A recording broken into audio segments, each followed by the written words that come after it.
Hello, techalicious ones. I'm having a good day today. I hope you are too. Actually, I pretty much have a good day every day, no matter what's going on, because God is good all the time. And so, God has blessed me to come across this YouTube video today about interviewing. And I want to share with you what I learned because actually, I was quite disturbed. Um, Maybe not disturbed, but perturbed. Um, didn't like it, but you know what they say, forewarned is forearmed. So they had this, I don't remember the name of the creator, but he had a recruiter from a former Amazon recruiter who had been recruiting for tech positions for years, like a lot of years. I don't remember exactly how many. I want to say 20, but I could easily be wrong.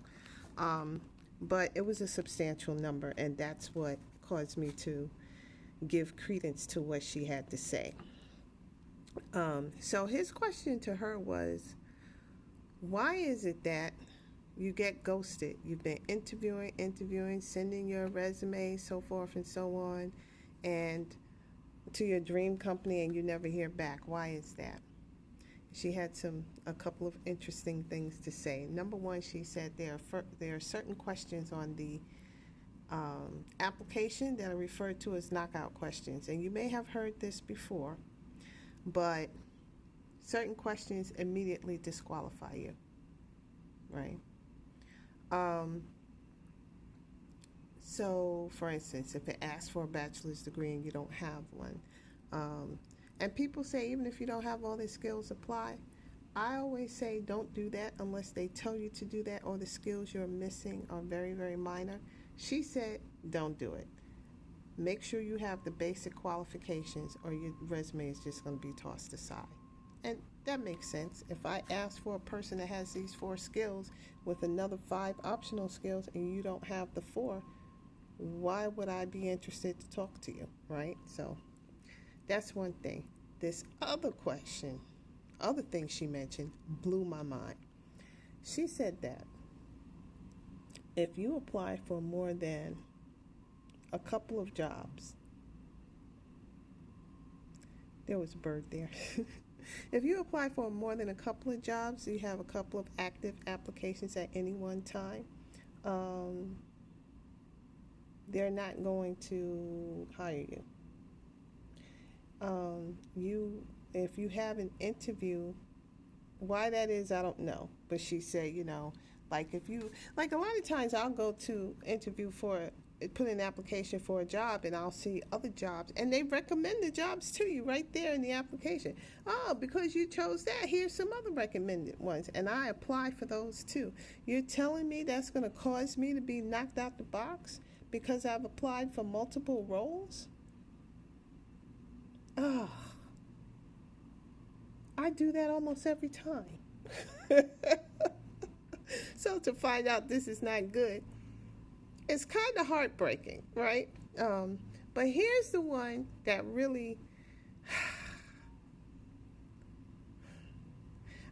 I'm just going to get a piece of land and start farming at this point because after she said this, she said that if you have an interview that doesn't go well,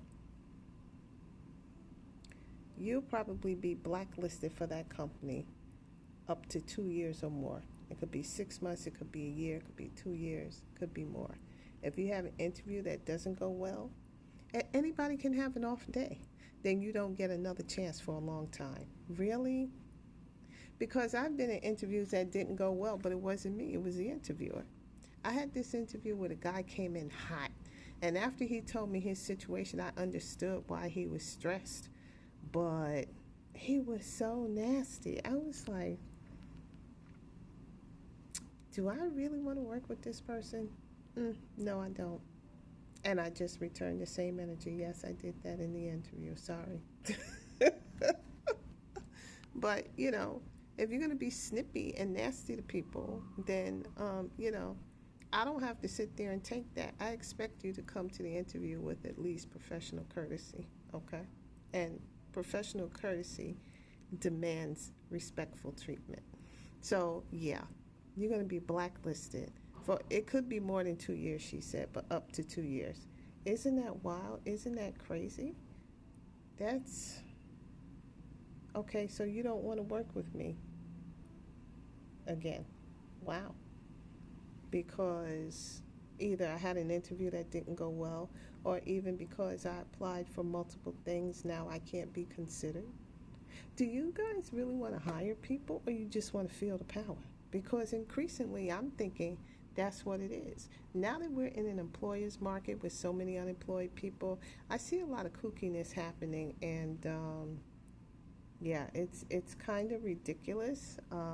But those same companies will be begging for your support within the next 6 months. I guarantee it, because they're replacing so many people with AI, but they still expect people to buy their products. I hope your overseas markets are great. Um, Anywho, that's what I wanted to tell you. The blacklisting hurt my soul. It really did. What do you guys think about it? Um, Let me know. Make some comments. Follow the channel. Share the video. Go to kaetalkstech. Read my about page.